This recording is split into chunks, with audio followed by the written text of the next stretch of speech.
So, Nanny, what can you tell me about Uncle Larry?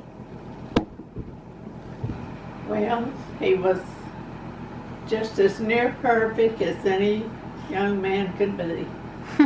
Growing up, he was right with me, helping me do everything that I had to do. And I've never seen another kid like him. And my grandmother, when we were down there, he was running out to help her. If she was doing anything outside, he went out there and did it for her. And she just thought he was the grandest thing. But he was a good fella.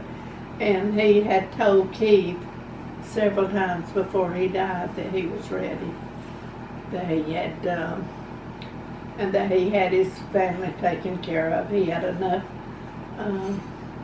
He had saved money and everything that they would not want for anything when he left.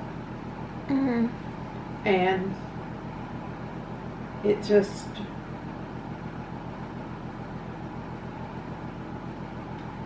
but it didn't hurt me. I mean, it didn't hurt me any less, even if he did want to go. Mm-hmm. Because I think after his daddy died, that everybody looked to him like he took daddy's place. Mm-hmm. I mean, his daddy's place. And everybody that needed to talk or any advice, anything, they called Larry. And even when Craig died, he told me, he said, I've been a terrible son-in-law and I'm sorry. And I told him it was all right. And anyway, he said, I always wanted a brother.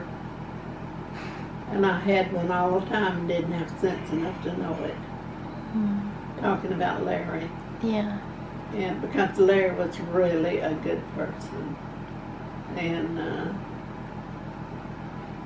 anything, when he died, different people in the church stood up and made a speech about him, telling what a wonderful person he was. And even the young boys and girls were standing up, telling things that he had done for them. And it was just really heartbreaking to think about him dying so young, you know, when everybody loved him so much. Mm-hmm. What can you tell me when he died, how did he die? He drowned. Mm. He and his wife was out fishing in the lake what was the name of the lake? I can't think right now. Anyway, up towards Hickory. And they had been out there fishing and they weren't catching anything.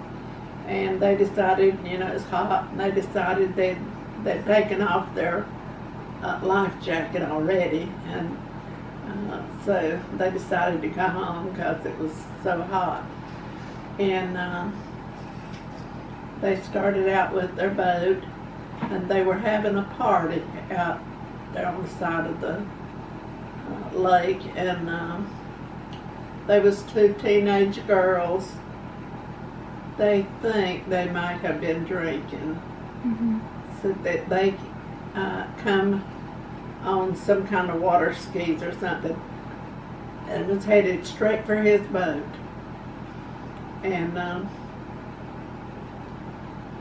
he told Nancy, he said if they hit this boat, they'll both be killed. And he jerked that boat so they wouldn't hit it and throw them out of the boat. And as they went by, then they hollered and laughed and said ugly things to them, and so they didn't pay any attention to it though. And Larry said Nancy said the boat was going around them, round and around them, and they were trying to get a hold of it. And she got so tired, and he told her, he said, swim for shore, that I'll try to bring the boat in. Well, she swam to shore, and the boat come right in behind her. She looked, and there was no sign of Larry anywhere, and she started screaming.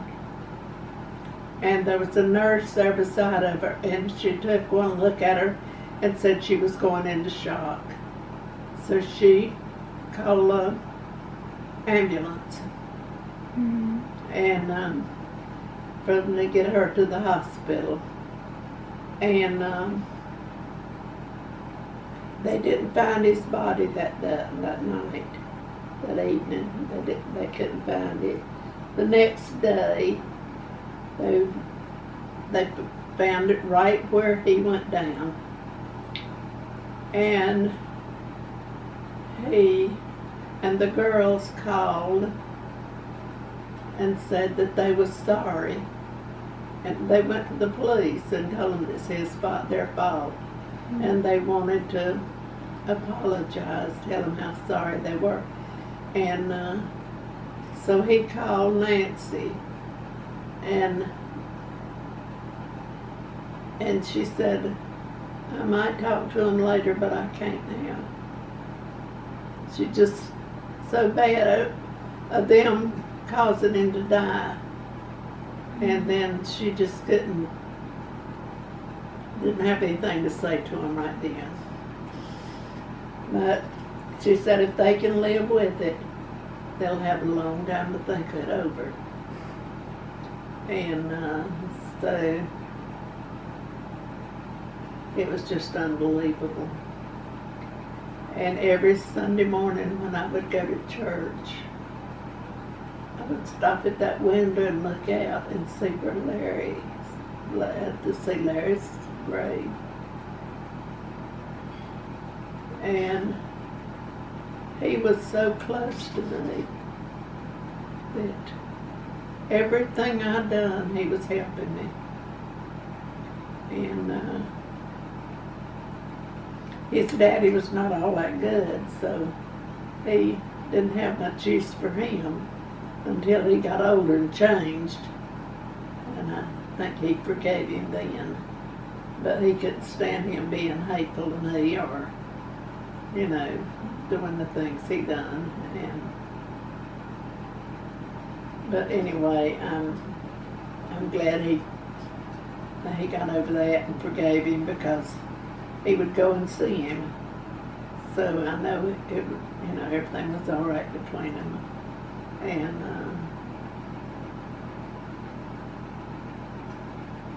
Keith was real small. He didn't, I don't think he remembers his daddy that much.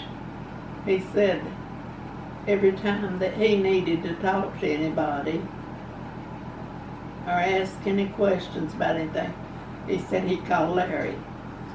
And he said that was better than anybody else could tell him. So, but Keith was a smart kid.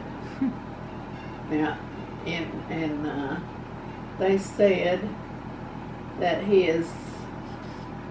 what kind of test do they give them? IQ test? I can't remember. It's okay. But they said his IQ. Yeah. They said that his was so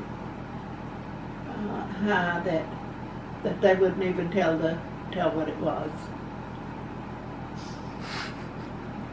And Larry never took a book home, and he made straight A's all the way through school. And he never carried a book home at any time. Hey, Nanny.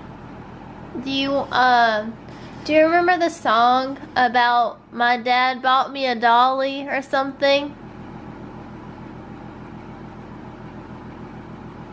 I can't remember. It's Mom's favorite song.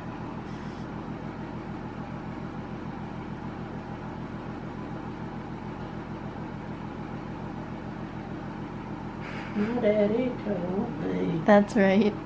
if I'd be good, he would buy me a rubber dolly. Now don't you tell him I got a feller, or he won't buy me a rubber dolly. Good job. Alright, you ready to say goodnight? What? You ready to say goodnight to your viewers? What do you want me to sing? Oh, well, you can sing too, anything you want to. Well, I'm a truthful feller. They call me True Bluebill. Mm-hmm. I never told a falsehood, and I bet I never will. The father of our country, he could not tell a lie. And he was my great uncle, so I ask you, why should I? One day when I was shipwrecked on an island out at sea by cannibals, was captured and tied up to a fruit tree. They played and beat their tom-toms, and they grew rather rough. They said I would not make good steak, I was too doggone tough. What on earth? That was funny, Nanny.